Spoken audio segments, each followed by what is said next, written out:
ব্যাংকের ঊর্ধ্বসীমাটা 24,000 থেকে বাড়িয়ে দিতেন। আর্থিক যে একটা সমস্যা চলছে, মানুষের নিজস্ব সঞ্চিত অর্থ যে তুলতে পারছে না, এই ব্যাপারে কিন্তু কোনো কিছুতে কিন্তু বললেন না, সেটা আমরা আশা করছিলাম। 50 দিনের অভিজ্ঞতা নিরিখে এই প্রশ্নই তুলছেন বহু মানুষ। সুমিতাভ রায়চৌধুরী শনিবার মোদির ভাষণ আগাগোড়া শুনেছেন কলকাতার এই ইন্টেরিয়ার ডিজাইনার, কিন্তু তিনি হতাশ। ব্যবসায়িক কাজে খুবই ক্ষতি হচ্ছে। আমাদের 24,000 যে টাকাটা আমরা পাচ্ছি সপ্তাহে, সেটা কাউকে বেয়ারের চেক যদি দিয়ে থাকি সেই টাকাটাও তুলতে পারছি না, যেহেতু এটা 24,000। আশা করেছিলাম যে অ্যাটলিস্ট কালকে কিছু শুনতে পারবো। ব্যবসায়ীদেরও মন জয়ের লক্ষ্যে বেশ কিছু প্রকল্প ঘোষণা করেছেন প্রধানমন্ত্রী, কিন্তু তাতে কি ক্ষতে প্রলেপ পড়েছে? ক্রেডিট গ্যারেন্টি আন্ডারে 1 কোটি থেকে 2 কোটি লিমিটটা করেছে। ইন আইসোলেশন এটা ভালো, কিন্তু এই মুহূর্তে যেটা মেন বার্নিং প্রবলেম হচ্ছে ওটা ডিমনিটাইজেশন নিয়ে, যেটা ক্যাশের অসুবিধা হচ্ছে। কাজ করব পরে, আগে তো ডে টু ডে বিজনেস চলাতে হবে। নরেন্দ্র মোদীর বক্তব্যের উপর নজর ছিল কৃষকদের, আশায় বুক বেঁধেছিল তারাও। কিন্তু এখানেও হতাশা।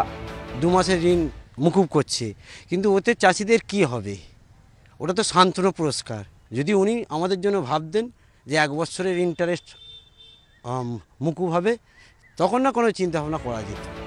1 লক্ষ টাকা কৃষি ঋণ নিয়ে লিজে অন্যের জমিতে বেগুন চাষ করেছিলেন পাঁশকুড়ার এই কৃষক। তার প্রশ্ন, চাষ করছি কৃষি লোন নিয়ে, তো 2 মাসের ছাড় দিয়েছে, তো আমরা এতে দেওয়া না দেওয়া সমান। আমাদের তো ফসল বিক্রি করে পয়সা দিতে হবে, তো ফসল বিক্রি হলে পয়সা দেবো। মোদি একটু জানা দরকার ছিল। প্রধানমন্ত্রী ঘোষণা করেছেন প্রবীণ নাগরিকরা 10 বছরের জন্য 7.5 লক্ষ টাকা পর্যন্ত জমা রাখলে সুদ মিলবে 8%। কিন্তু এটাকে যথেষ্ট বলে মনে করছেন না জলপাইগুড়ির এই অবসরপ্রাপ্ত সরকারি কর্মী। 20 লাখ টাকা তো কমসে কম এই লিমিটটা হওয়া উচিত। 20 লক্ষ টাকা যদি কমপক্ষে যদি এই 8% হারে যদি সুদের জন্য সাধারণ মানুষদের, মানে অন্তত বরিষ্ঠ নাগরিকদের জন্য যদি বেঁধে না দেওয়া হয়, তাহলে আমাদের পক্ষে বেঁচে থাকা খুব মুশকিল। বর্ষ শেষের ভাষণে শহরের পাশাপাশি গ্রামীণ আবাসন প্রকল্পে সুদের হারে ছাড়ের কথা জানিয়েছেন মোদি। যদিও পাঁশকুড়া লক্ষ্মীকান্ত ঘোষের মতো অনেকেই মনে করছেন এতে তাদের পাকা ছাদের স্বপ্ন পূরণ হবে না।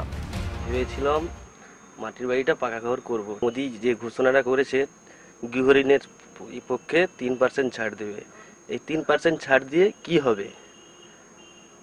এইটা না ছাড় দেওয়াই ঠিক ছিল। আগে তো খাবার ব্যবস্থা তো করতে হবে, তারপরে তো বাড়ি। আগে এই জমির যে মালপত্র দাম ভালো হলে তো তবে তো বাড়ির আসবে, পরিস্থিতি আসবে। বিজেপির দাবি প্রধানমন্ত্রীর ঘোষণায় উপকৃত হবেন গরিব মানুষ, যদিও বিরোধীরা কটাক্ষ করে বলছে নোট বাতিলের জেরে তৈরি হওয়া ক্ষত অত সহজে পূরণ হওয়ার নয়। এবিপি আনন্দ।